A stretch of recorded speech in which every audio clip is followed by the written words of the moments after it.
Ну что, друзья, коллеги, будем начинать. Времени у нас не так много, примерно полчаса, и у нас как раз модерирование стандартной ситуации, которая может возникнуть в школе. Дети после столовой или после урока физкультуры прибегают, опаздывают, в столовой покушали, и у нас на урок не 45 минут, как я сказал, а уже. Поэтому очень важная задача все это время потратить так, чтобы это было с пользой. Немножко о себе. Меня зовут Александр, я работаю в городе Гомеле в университете имени Франциска Скорины, я преподаватель, и одновременно я учитель в школе по совместительству. Стаж выступлений перед аудиторией примерно 15 лет, но далеко я не считаю себя самым лучшим выступающим, самым лучшим человеком, который читает лекцию, либо дает урок. Но, исходя из своего опыта, я понял, что не важно, не так важно, что человек делает в 43 минуты того времени, когда ему нужно преподать учебный материал. Гораздо более важными являются введение и заключение. Первая минута и последняя минута.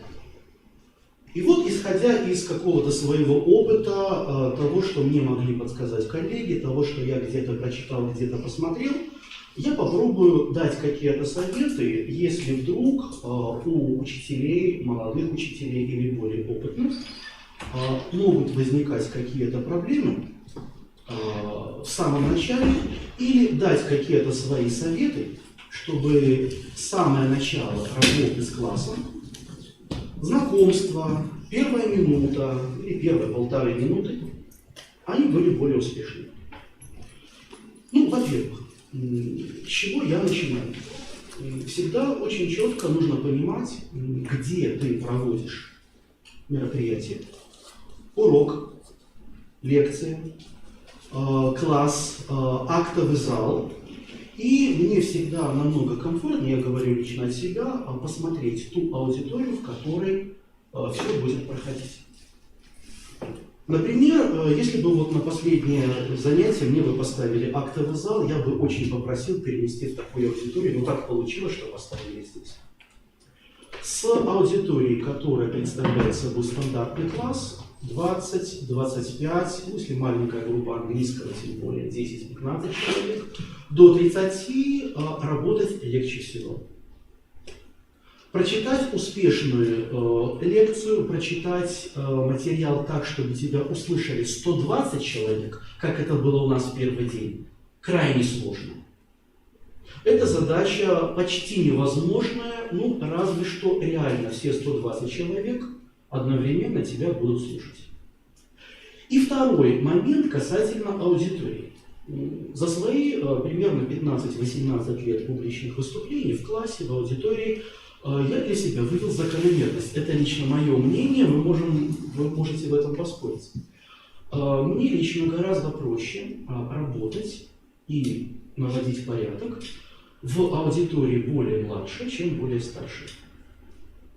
Ну, например, если ты пришел на урок в 5, 6, 7 класс, усадить деток не такая большая проблема с моей точки зрения.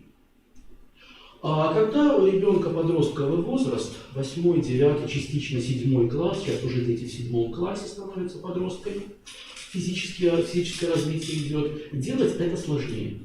Но честно, самый сложный опыт – это когда я читаю лекции учителям. Мне доводилось читать лекции для сотрудников органов внутренних дел. Сидел большой актовый зал. Все внимали.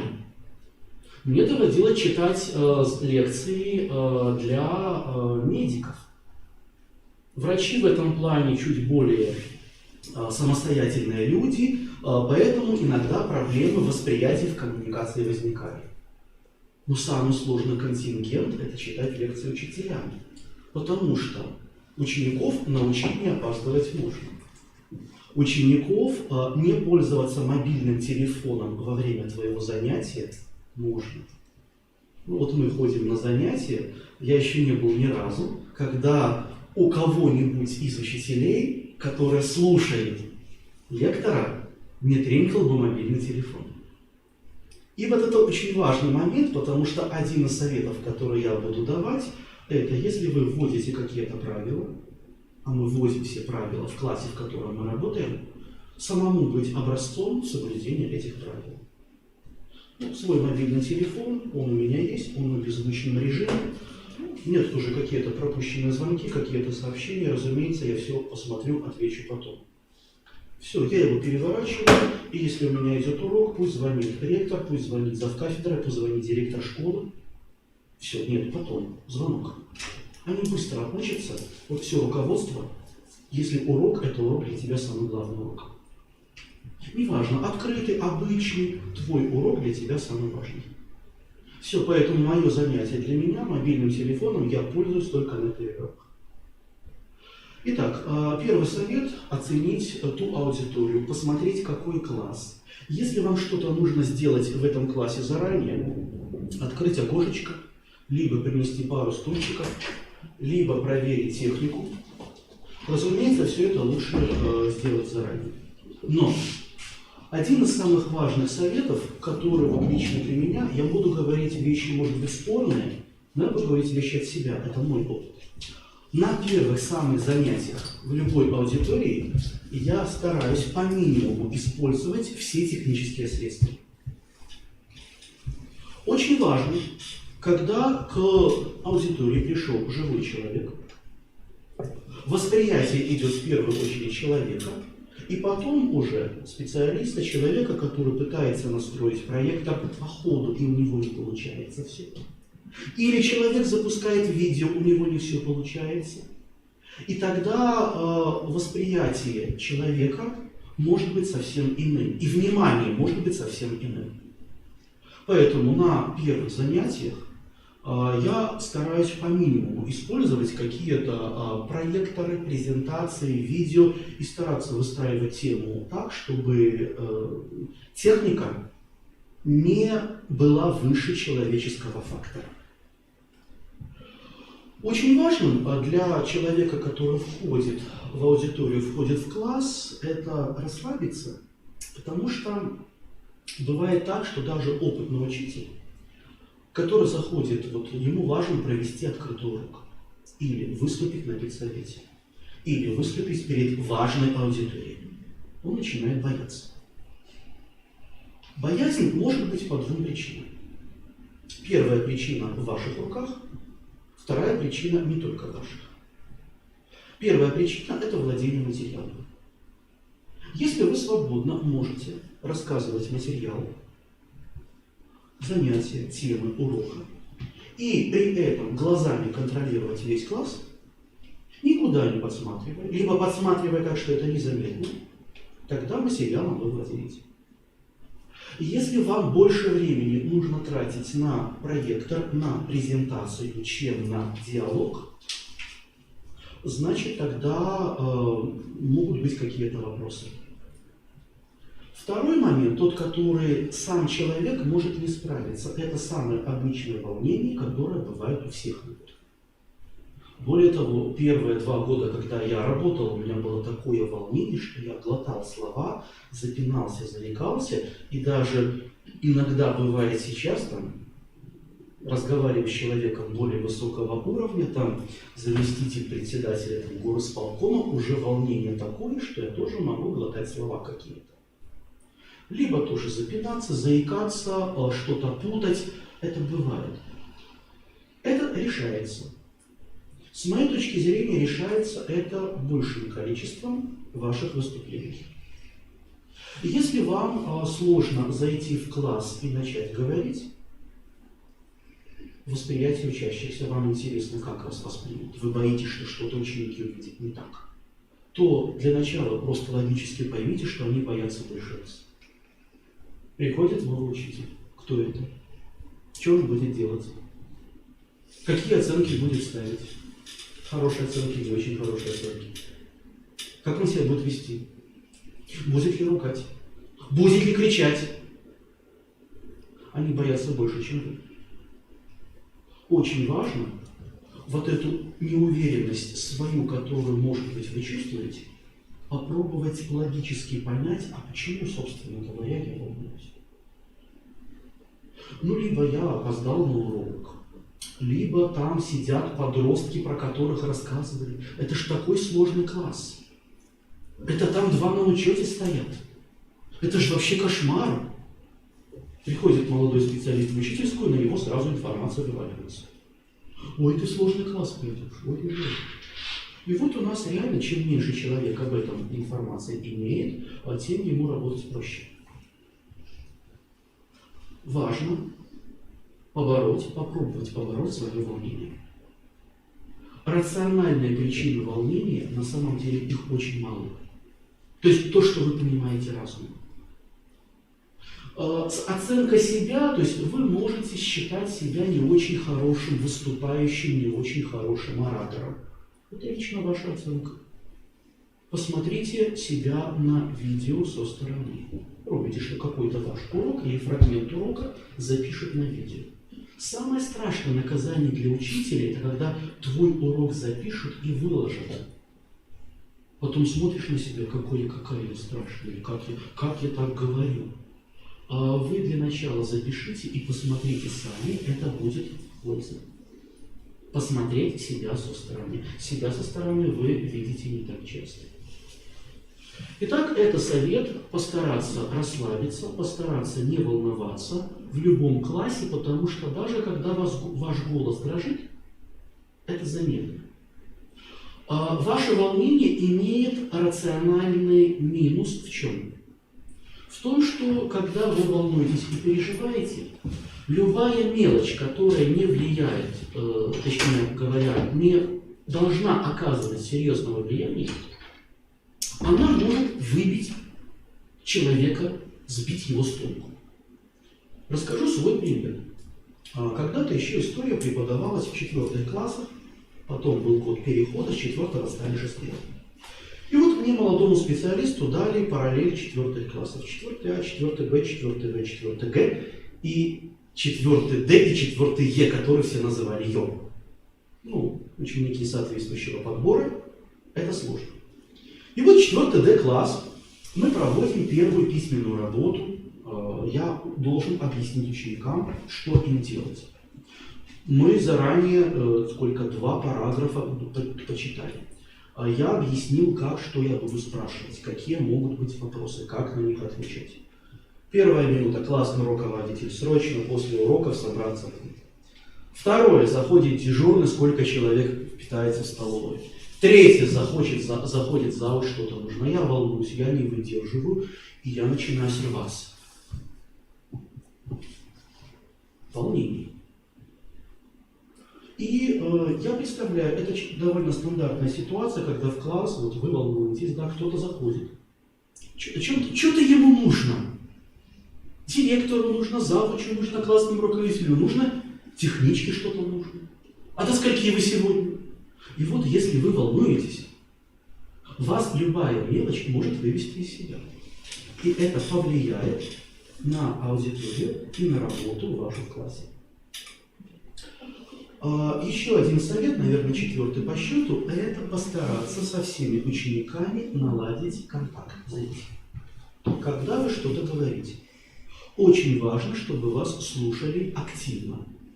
Слушали активно чаще всего. Это слушали, может, это будет звучать парадоксально, глазами. В своей жизни я встречал несколько лекторов, не тех людей, которые ведут урок, а именно читают лекцию. Я встречал несколько лекторов, которые запрещали конспектировать лекцию. Это все почему? Это все объяснение. Остается в голове человека больше мыслей, которые он говорит. Содержание лекции могло логически представлять собой, если бы записывать материал, где-то 2/3 странички. Лекция, которая произносилась без записи, она воспринималась, вот человек выходил из аудитории и мог образ мысли лектора повторить. И 2/3 мыслей было в голове, а не 5 страниц конспекта, которые могли запомниться, могли не запомниться.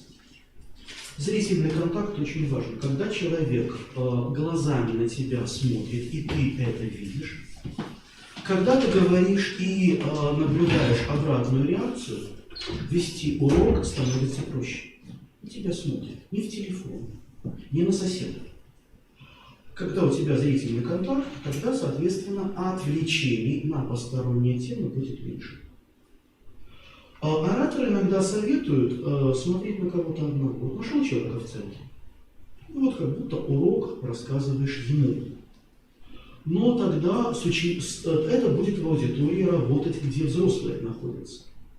То есть видно, да, что лектор смотрит в зал. С учениками немножко не так. Они не привыкли смотреть в глаза, но когда они видят, что ты постоянно смотришь на них, внимание будет таковым, что они будут отвлекаться намного меньше. Даже самые суетливые учащиеся. Психология их четко делит. Аудиалы, визуалы, кинестетики. Те, которые кинестетики, им главное все, что у них на парте может все оказаться. Они постоянно материалы, предметы передвигают. Был ученик в 4 классе, у него все забрали. Он взял ручку и начал ее как машинка и вот так. Это была его машинка вместо ручки. Поэтому зрительный контакт очень важен. Вы должны заинтересовать собой. Педагог как личность заинтересовывает собой. Очень важный момент следующий – это установление правил. Если вы пришли в аудиторию и вы лектор, вы учитель, с первой минуты уже можно устанавливать какие-то правила.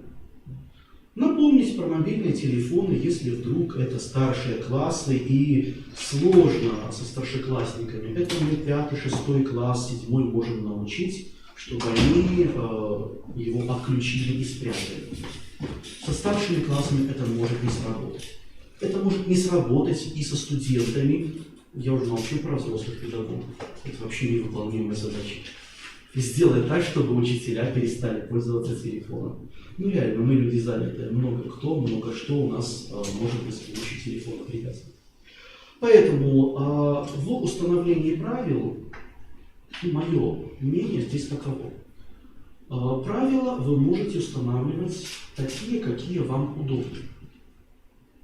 То есть, например, если вы решаете, чтобы никто не опаздывал, значит никто не опаздывает. Если вы разрешаете выйти так, чтобы это вам нужно постучаться в дверь, спросить, можно ли зайти или можно ли выйти, это ваше право. По крайней мере, вот у себя на уроках, на занятиях, на лекциях у меня правило такое. Если тебе нужно выйти, значит ты должен выйти сам тихонько, не мешать своими каблуками, не мешать звонками, не мешать вообще ничем, просто тихонько выйти и потом тихонько выйти. С моей точки зрения, это правило разумное, но, разумеется, в 5-6 классах с этим правилом намного сложнее. Там иной уровень субординации. Уже класс 8-9, это уже я делаю, и это отклик вызывает, хотя сначала вызывает непонимание, как это так. Со студентами работает очень просто.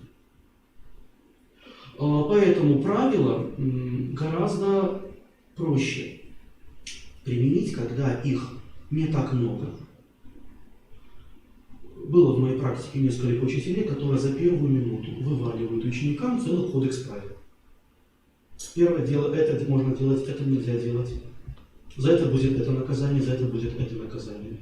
Правил должно быть немного, они должны быть рациональны, понятны ученикам, и эти правила должны выполняться самим же учителем. Если вы какое-то правило сказали, а сами ему не следуете, либо его не выполняете, например, за невыученный урок вы ставите 2 балла, кому-то не поставили. Соответственно, это уже минус вам, потому что остальные правила ученики тоже могут перестать выполнять. Как же? Он выучил, точнее не выучил, ему 2 не поставили. А почему не поставили? Поэтому правил, чтобы в них не запутаться, я делаю их немного. 2, 3, 4 самых главных. Кроме тех общих школьных, либо общих университетских, которые могут быть и так понятны. Ну и что касательно способа поведения в аудитории, мое мнение здесь будет таким. Иногда бывают проблемы у учителей, которые хотят играть какую-то роль. Ну, например, роль строгого учителя или строгого наставника. Эта роль строгого наставника, она может быть быстро разрушена. У нас она была разрушена, ну вот когда учительница, которая всех пугала больше, чем этого нужно, в столовой сидела, кушала обед и просто взяла за стул и грохнулась. То есть вот образ авторитетного учителя у нас, он как-то ушел. Потому что планка строгости и планка, когда мы этого человека боялись, была поднята до такой степени, что какая-то мелочь взяла и потом все это вот так выдохнула. Поэтому вы можете быть строгим учителем. Я могу быть строгим учителем, либо наоборот, я могу быть не строгим учителем. Какой способ поведения здесь подойдет, с моей точки зрения, в первую очередь? Тот способ поведения, который больше всего отражает вашу личность. Потому что играть роль постоянно ни один человек не сможет каждый день, каждый час, находясь на уроке. Если вы по жизни строгий человек, у вас в семье все строго, со всеми вещами, с мужем, женой, с детьми, тогда и в школе, соответственно, такой стиль поведения для вас будет наиболее удобный и приемлемый. Если вы по жизни человек, который любит пошутить, почему бы нет? Главное, чтобы это не мешало в соблюдении тех небольших правил, которые вы поставили. Ну и, как обычно, я провожу свое занятие сверх 1 минуты, чтобы внимание было как-то приковано и продолжало быть приковано. Учитель может, психология очень проста. Запоминаются в первую очередь учителя, которые принесли человеку положительные эмоции.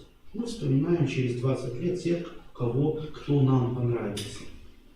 Во вторую очередь мы запоминаем тех, кто нам не понравился, портил нам жизнь, ставил двойки, что-то заставлял. Потом мы только понимаем, что они делали важную работу, и в чем-то они были правы. Ну и, наконец, те, кто не запоминаются, это учителя нейтральные, никакие. Вот весь урок – это вот как кардиограмма вот такая. Учитель пришел на урок, все говорит одним голосом, и познакомился, и сказал о том, что ты нарушаешь дисциплину, и сделал замечание. Вот такая вот кардиограмма. Поэтому за 45 минут у меня может быть несколько раз, в несколько приемов, повышение голоса и понижение голоса. Повышение голоса работает, когда ученики отвлекаются или потеряли нить обсуждения. Либо они в своих мыслях. Если это старшие, тогда их еще раз немножко к теме привлечь. Модуляция голосом, она работает, не крик. Именно спокойный ваш рабочий голос с некоторым его понижением, потому что наш голос нужно беречь. Лично я уже без термоса на занятия с трудом прихожу, потому что когда больше чем 4 урока, термос необходим. Ну и наш голос нам очень важен. Более 80% пациентов лора – это учителя. Почему? Потому что больно. Итак, вот несколько правил, несколько советов, которые я рекомендую давать учителям в самом начале занятия. Теперь в самом конце, когда у меня бывает ситуация, и у меня осталась 1 минута до конца урока. Для начала, самый простой вопрос, чуть-чуть интерактивный. Есть ли какие-то плюсы в том, что урок идет, вы понимаете, что какой-то объем материала вы не успели, и у вас осталась 1 минута. Какие в этом плюсы? Конец может быть началом следующего. Конец началом следующего, еще. Ну, мобилизация до такой степени, что можно и... Мобилизация, так, еще. Повод для саморазвития. Повод для саморазвития, отлично. Ну, у меня это повод пересмотреть, вот так как у меня обычно идут целые параллель классов, это что в следующем я пересмотрю, и мой урок к 5-му уроку становится почему-то безумно, либо уже я вижу наоборот, что я уже сильно укорачиваю, и я думаю, что наоборот уже эта грань дошла до другого. Ну, это каждый раз вот перестроится. То есть вот аудиторию. Так, еще. Какие варианты, что положительного? В том, что вот осталась 1 минута. Домой. Скоро домой. Скоро домой, супер. Хорошо. Я обычно к этим плюсам все, что назвали замечательно, называю еще следующее, потому что если у вас осталась 1 минута, значит 44 минуты вы не заметили, как прошли. А значит, что-то вы делали такое, что увлекло вас и увлекло детей. А если это увлекло вас и детей, то, наверное, в этом и заключается хороший урок. Ну и что тоже очень важно, почему бывает не хватает времени, когда на уроке в процессе либо опроса, либо объяснения нового материала у учеников возникают вопросы.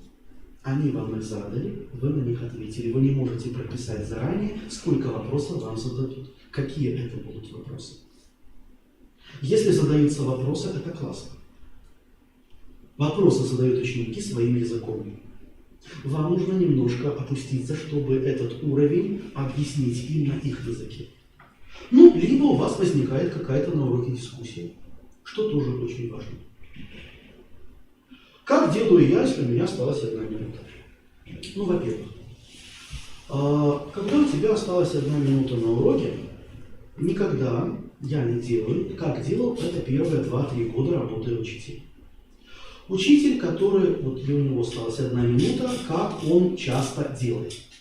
Он начинает остаток темы говорить быстро, раз, чтобы все успеть, либо задерживать учеников на перерыве. 2, наверное, самых популярных способа, как все успеть.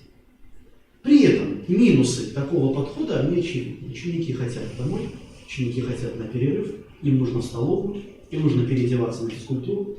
И быстрый темп учителя они уже не воспринимают, потому что они физически не могут его успеть. Ну, либо там перепишите с доски какой-то объем материала, либо решите задачу, и они это решить не могут. Вот. Либо они понимают, что 1 минута, и это уже все. Для них контрольный стартовый выстрел. Через 1 минуту мы собираем сумки и уходим. Поэтому я обычно делаю следующим образом. Если я не успел какой-то материал, это моя проблема, а не проблема учеников. Понять, что это ты не успел. Это не они. Второй момент, я начинаю за эту минуту говорить медленнее. Когда мы говорим быстро, метеор проходит, мы говорим больше слов, запоминается меньше. Больше слов запоминается. И мысли те запоминаются, которые сказаны четко, понятно и медленно, а никак не быстро. За эту последнюю минуту постараться максимально коротко сказать. Первое. Какое задание предстоит выполнить ученикам, если вы считаете, что они смогут сделать это сами? Решить пример, решить задачу, почитать параграф или почитать пункт параграфа учебника. 80% учащихся способны с этим справиться, если я беру средний статистический класс. Если тяжелый класс, это уже другая ситуация. Дальше. Что еще нужно сделать очень хорошо?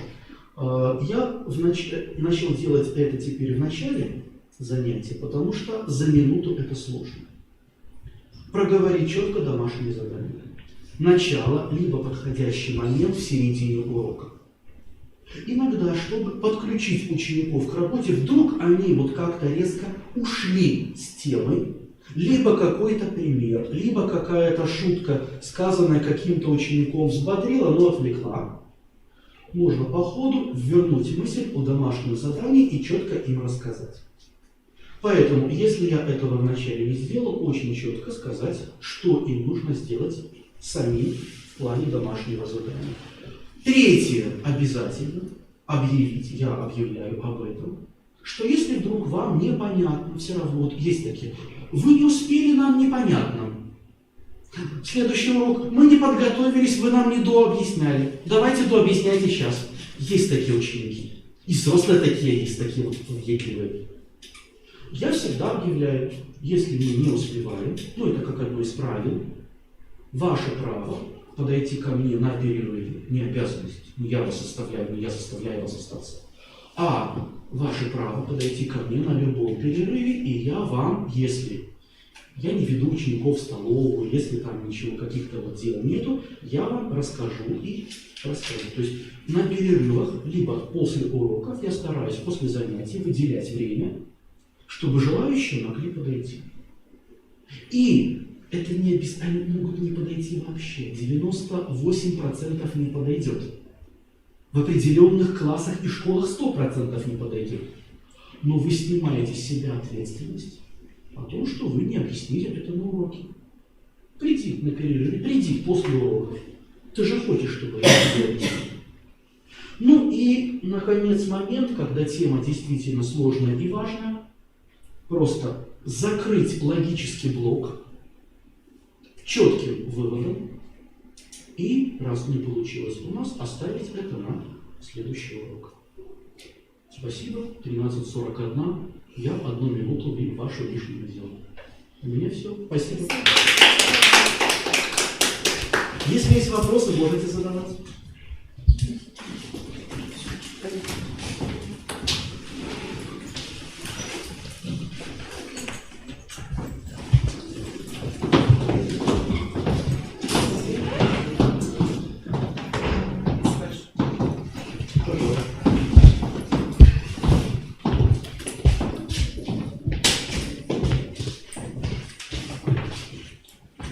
Интересно, мы первое закончили по плану?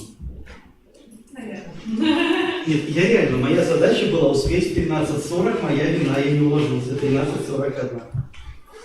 Просто у нас вот эти все перерывы, они так сдвигаются, что мы из расписания вообще уходим.